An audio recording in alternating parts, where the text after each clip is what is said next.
सर्वेश, अगर शपथ ग्रहण की बात करें तो कौन सा संभावित जो डेट है वो फिक्स हो रहा है फिलहाल? देखिए शिखा, 20 तारीख का वक्त मुकर्रर कर दिया गया है नीतीश कुमार की ताजपोशी के लिए, और इसके लिए स्थान का भी चयन कर लिया गया है।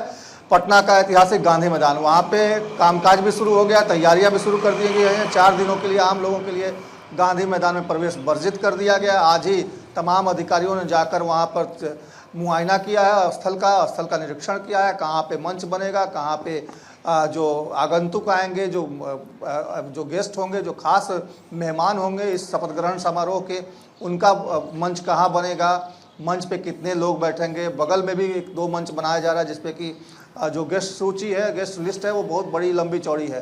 तो उसको देखते हुए भी अलग अलग मंच बनाए जा रहे हैं। और इसके अलावा सामने लोगों के बैठने के लिए मीडिया गैलरी बनाई जा रही है। महिलाओं के लिए खास तौर पे व्यवस्था की जा रही है ताकि महिलाएं भारी तादाद में क्योंकि आएंगी, जिस तरीके से उन्होंने वोट किया है, तो उनके लिए अलग बैठने की व्यवस्था। इस तरीके से तमाम वो एहतियाती कदम है जो आज से ही उठाने शुरू कर दिए गए हैं। तो 20 तारीख को वो दिन होगा जिस दिन नीतीश कुमार की ताजपोशी एक बार फिर बिहार के मुख्यमंत्री के तौर पर देखने को मिलेगी। सर्वेश, एक और अटकलें थी जो लगातार लगाई जा रही थी कि किसी महिला को भी डिप्टी सीएम का पद दिया जा सकता है।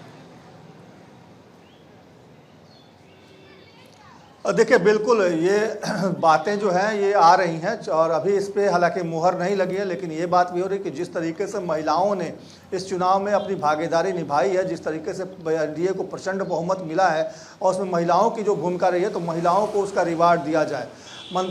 मंत्रिमंडल में भी उनकी संख्या बढ़ाई जाए। और इसके अलावा डिप्टी सीएम को लेकर भी ये चर्चा चल रही है कि किसी एक महिला को डिप्टी सीएम भी बनाया जाए, क्योंकि बीजेपी पहले भी रेणु देवी को डिप्टी सीएम बना चुकी है। तो वैसी परिस्थिति में किसी अन्य महिला को डिप्टी सीएम बनाया जा सकता है। हालांकि अभी इस पे नाम खुलकर सामने नहीं आया कि वो महिला कौन सी होंगी या सच में किसी महिला को बनाया जाएगा या नहीं बनाया जाएगा। लेकिन फिलहाल जो डिप्टी सीएम का नाम चल रहा है उसमें 3 ही नाम अभी सामने आए हैं, जिसमें मंगल पांडे, रामकृपाल यादव और नितिन नवीन का नाम सामने है। लेकिन हो सकता है कि इसमें कुछ फेरबदल हो, क्योंकि बीजेपी चौंकाती है। जैसा मैंने कहा कि चर्चा किसी की भी चलती है और जब ताजपोशी की बारी आती है तो चेहरा बदल जाता है। तो हो सकता है कि इस बार कोई महिला भी डिप्टी सीएम के तौर पर फिर से बीजेपी की तरफ से काबिज दिखे। अच्छा सर्वेश, वो वक्त याद आता है जब एलजेपीआर प्रमुख जो हैं उन्होंने कहा था कि अगर हम 29 में 29 सीटें जीत जाते हैं तो डिप्टी सीएम का पद एक हमको भी मिलना चाहिए। ये चिराग पासवान की तरफ से सर्वेश कहा गया था। अब उतनी सीटें तो नहीं मिली है, लेकिन जिस तरीके से बार्गेन किया है चिराग पासवान ने पूरे चुनाव के दौरान में और जो परिणाम सामने आए हैं उसके बाद क्या लगता है कि मंत्रिमंडल में कोई बार्गेनिंग पावर रख सकते हैं चिराग पासवान?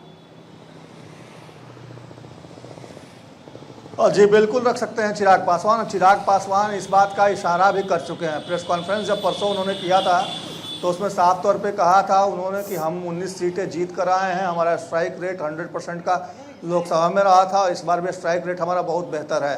तो ऐसी परिस्थिति में उन्होंने साफ तौर पे कहा था कि हम चाहते हैं कि हमारे जो भी लोग सरकार में हम पहली बार शामिल हो रहे हैं, और जब हम सरकार में पहली बार शामिल हो रहे हैं तो हम चाहेंगे कि हम ऐसा काम करें जिसको लेकर जनता के बीच में आगे जब जाएं चुनाव में तो जनता हम पर भरोसा करे।